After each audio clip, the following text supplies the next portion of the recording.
Alright, so today's topic is going to be or home buyers in general. There's two types of properties you can buy: personal properties and investment properties. So let's start off with personal properties. First of all, you got to use your cash flow statement, which we talked about in a previous blog, to figure out how much you can afford on a month-to-month basis. Alright, so if you're taking that cash flow every month, the difference between your income and expenses, and you're putting it aside for either a down payment or how much you can afford on a month-to-month basis, now you can factor in what you're paying for rent right now and include it with your cash flow. It'll give you a better number of what it is on a month-to-month basis that you can afford.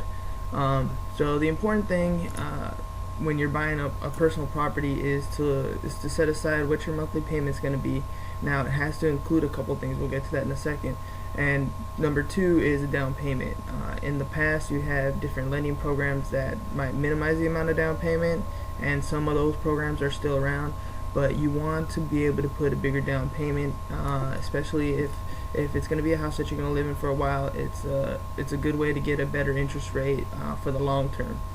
So you got your cash flow statement, you figure out how much you're going to put into this property on a month-to-month basis, and you put aside a down payment. Okay, so from here we're going to go to a lender.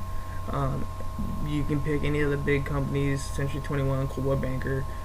Ask a friend, I'm sure they know a real estate agent, and they're going to contact somebody for a loan, to get pre-qualified for a loan. If you're in the state of California, shoot me an email. I'll refer somebody for you for loans. Okay, so you're going to get pre-qualified, and you're going to get a pre-qualification letter. That letter basically states how much you're eligible to buy as a purchase price, how much a lender is willing to lend you. So once you get that letter, you're able to start looking at properties. What's the lender going to ask of you? They're going to ask for your tax returns. They're going to ask for paycheck stubs, what debts you have. They're going to run your credit. They're going to do all these things to figure out exactly how much a lender is willing to risk. So if your debt to income ratio, which means if you have less debt and more income, you're going to be able to qualify for more expensive property. If you have too much debt and not enough income, you probably won't qualify for as much. So it's best to look at your cash flow sheet, and you can tell those bad debts, you want to work them down. The less you have to pay out in bad debt, the more you can increase your income, the better property you're going to qualify for. Okay. Next, you find an agent to work with, a real estate agent. I can recommend one if you're in the state of California. If you're not in Southern California, there's always different agents and different companies all up and down the country. So you find a real estate agent to work with, and now you start looking for a home that you can afford. Okay, buying a home oftentimes becomes an emotional thing. You fall in love with the place. They're selling you a home, it's not a house. So be careful to keep your emotions out of buying a home, especially when you're buying for yourself. You want to buy something you can afford on a month-to-month basis. You don't want to end up in foreclosure like many millions of people who are in that situation now. So once you find a house you can afford, you like the place, you start sitting down with your lender and figure out what kind of loan you want. You want a 30-year fixed interest rate loan, fixed rate. Okay, that means no matter what happens in the market, your loan is going to stay the same monthly payment every year. Okay. Now another thing on that loan, most lenders are only going to sell you what's called a P&I loan, a principal and interest loan. Okay. There are other fees that you have to pay on a month-to-month basis. Make sure you ask for an impounded account. What that means is not only are you going to pay your principal and interest, you're going to pay taxes every month, you're going to pay insurance every month, and hopefully, depending on if you live in an association or not, you'll pay your home association dues. Every month it'll go to the same payment, and your payment will not change on a month-to-month basis unless your insurance premiums go up for whatever reason, your home association goes up for whatever reason. So you want to make sure that you have an impounded account, 30-year loan with a fixed interest rate. Remember, the higher the down payment, the more likely you are to get a lower interest rate, which will help you out on a month-to-month basis. And that's about it. That's a simple thing to do for a personal property. Now remember, the biggest thing is put money aside for a down payment. The other thing is to make sure you can afford it on a month-to-month basis. Eliminate those bad debts, you'll qualify a little bit better. Alright, next let's look at an investment property. Again, you got to look at your cash flow statement. Okay, how much debt do you have, because you're gonna have to qualify for this property also. How much cash flow do you have on a month-to-month basis? Now you can't factor in rent or your mortgage this time because you still have to pay that. It's an investment property.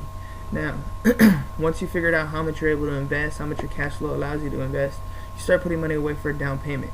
As an investment property, there are different programs or different lenders out there that have different amounts that you have to put down. But to be safe, you want to put down about 10 to 20% is what you're going to end up doing. Okay? So next, you got to figure out where you're going to be an expert at. And I mean become an expert. So you're not gonna say I'm gonna invest in the state of California if you're gonna get started. You want to pick a zip code or two. So I personally work with about 3 or 4 zip codes, and I become an expert in those areas. So I know how much properties are renting for. I know how much they're going for. I know the difference between a 3-bedroom 2-bath and a 2-bedroom 1-bath, a condo versus a house, association or not association. Okay, but the only way you're going to do that is once you figure out where area you're going to focus on. You have to look at about 100 properties before you ever start making any deals. Now, I know that sounds like a lot. I don't mean physically drive to the property and look at it. What we're talking about is you need to, when you drive by, you see the property, you call it, you figure out how much it's going to cost. You have an agent start sending you listings. It takes about 2 minutes to look at the listing and the details, and you start to understand. Your mind will start bringing in all this information, and before you know it, once you've looked at 100 properties, you're going to understand what it is in that area, what those prices are, what the rents are, and you'll be able to make a better judgment. So once you become an expert in that area, the next thing you need to do is figure out what kind of investment you want to buy. Are you going to do, what's your exit strategy? Are you going to flip this property, or are you going to keep it for cash flow? I always say cash flow is the best investment because we live off on month-to-month cash flow. We don't live on cash. Okay, so once you figured that out, next thing to do is to crunch your numbers. Now, I suggest a calculator like this. It's called the Qualifier Plus. They're about $60 to $70, maybe $80 or so, depending on what they're going right now. But it's easy to crunch numbers with that thing. You hit, you put the price of the property, how much you're going to put down in a percentage, what the going taxes are, the insurance. You hit the button and it'll tell you exactly what your mortgage payment is going to be every month. That helps you figure out how expensive or how low or how high you can offer on these properties. Once you're an expert, go ahead and make about 10 different offers.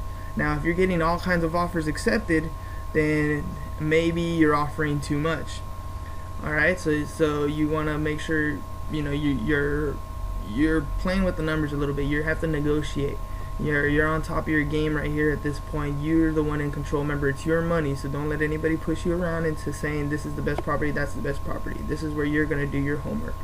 So after you make about 10 offers and you get to maybe work on one, you decide that's the one, go ahead and close escrow. And then you'll be in your first investment property. Now remember, if you have a flip property, you're going to put money in. You better have more money than just the down payment because you're going to have to do some rehab. Okay, so you're going to have to fix the place up, turn around and sell it. It may take a month, it may take 2 months, it may take 6 months. So you better make sure you can afford this on a month-to-month basis. Put enough money aside. If it's a cash flow property, make sure you're buying a property that doesn't need very much fixing up. Maybe some carpet, maybe some paint, and then you can put a renter in. But same thing, you want to have a little bit of money left over so that in case you have to wait a little while, you can put somebody in. If you guys got any questions, that's basically it. My email address is Hernan, hernan.sias@gmail.com. Drop me a line, send me any questions. I'll send you information about the calculator or any other questions you might have. So catch you next time.